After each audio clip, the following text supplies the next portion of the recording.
ሰላም እንዴት ቆያችሁ? የ2026/27 የውድድር ዘመን የእንግሊዝ ፕሪሚየር ሊግ የሁለተኛ ሳምንት ጨዋታዎች ምልከታ። የሁለተኛው ሳምንት የመጀመሪያው ጨዋታ በዕለት አርብ ነሐሴ 22 2018 ማታ 4 ሰዓት በሴልኸርስት ፓርክ በፒኤስጂ ክሪስታል ፓላስ እና በኤንዞ ማሬስካው ማንቸስተር ሲቲ መካከል ይደረጋል። ክሪስታል ፓላስ ከሽንፈት ማግስት የሚያደርገው ጨዋታ እንደመሆኑ መጠን ጠንክሮ ወደ ሜዳ ይገባል ተብሎ ይገመታል። ማንቸስተር ሲቲ በበኩሉ የመጀመሪያውን ጨዋታ ቢያሸንፍም እንደቀደመው ጊዜ አስተማማኝ ቡድን አይመስልም። ስለዚህ ጠንካራ ጨዋታ ይሆናል ተብሎ ነው የሚጠበቀው። ሁለተኛው ጨዋታ ቅዳሜ ነሐሴ 23 2018 በምሳ ሰዓት በአንፊልድ ሮድ የሚደረገው የአንዶኒ ኢራኦላው የሊቨርፑል እና የኦሊቨር ግላስነሩ ኖቲንግሃም ፎረስት ጨዋታ ነው።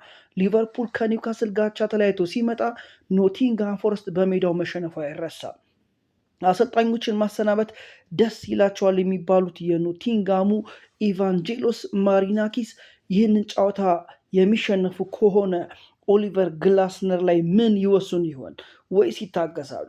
በዕለተ ቅዳሜ 11 ሰዓት ላይ ወደ ፕሪሚየር ሊጉ በዚህ ዓመት የተቀላቀሉት የፍራንክ ላምፓርዱ ኮቨንተሪ ሲቲ እና የሰርጌ ያኪሮቪቹሃል ሲቲ በሶሳይቲ አሬና ጨዋታቸውን ያደርጋሉ። ኮቨንተሪ በአርሰናል ተሸንፎ ሃል ሲቲ በበኩሉ ደግሞ ማንቸስተር ዩናይትድን አሸንፎ ነው በዚህ ጨዋታ የሚገናኙት። በተመሳሳይ ሰዓት በቫይታሊቲ በማርኮ ሮሳ የሚሰለጥኑት በርነማውዞች የዴቪድ ሞይሱን ኤቨርተንን ያስተናግዳሉ። በመጀመሪያ ጨዋታ በርነማውዝ ሲሸነፍ ኤቨርተኖች አሸንፈው ነው ለዚህ ጨዋታ የደረሱት። የዕለተ ቅዳሜ የማጠናቀቂያ ጨዋታ ማታ 1 ሰዓት ተኩል በቶተንሃም ስታዲዮም በዲዘርቢ የሚመሩት ቶተንሃሞች የማቲያስ ሴልሱን ኒውካስልን ያስተናግዳሉ። ቶተንሃም ከከባድ ሽንፈት የሚመለስ ሲሆን ኒውካስል ደግሞ ባለቀ ሰዓት በተቆጠረበት ግብ ከሊቨርፑል ጋር የተለየበትን ቁጭት ለመመለስ ወደ ሜዳ የሚገባ ይሆናል። የሶስተኛው ቀን ጨዋታ በዕለተ እሁድ ሲደረግ ቀን 10 ሰዓት በስታንፎርድ ብሪጅ የዣቪ አሎንሶ ቼልሲ የፋቢያን ሃዝለሩን ብራይተንን ያስተናግዳል። ሁለቱም ቡድኖች የመጀመሪያ ጨዋታቸውን ማሸነፋቸውን ተከትሎ ጠንካራ ጨዋታ ይሆናል ተብሎ ነው የሚጠበቀው። በተመሳሳይ ሰዓት ቀን 10 ሰዓት በኤለን ሮድ የዳንኤል ፋርከው ሊድስ ዩናይትድ የኬት አንድሪውስን ብሬንትፎርድን ያስተናግዳል። ሁለቱም ቡድኖች የመጀመሪያ ጨዋታቸውን ድል ማድረጋቸው የሚታወስ ነው። በዕለተ እሁድ ቀን 10 ሰዓት ላይ የሚደረገው ሌላኛው ጨዋታ ደግሞ በስታዲየም ኦፍ ላይት በድመቶቹ የለብሩሱ ሰንደርላንዶች እና የአርቢሎዋ ፉልሃም መካከል ነው።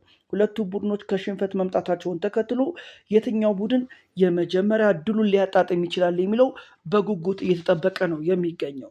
የዕለተ እሁድ የመጨረሻው ጨዋታ አመሻሽ 12 ሰዓት ተኩል ላይ በኦልድ ትራፎርድ የሚካኤል ካሪኮ ማንቸስተር ዩናይትድ የጋሪ ኦኒየሉን ኢፕስዊች ታውንን ያስተናግዳል።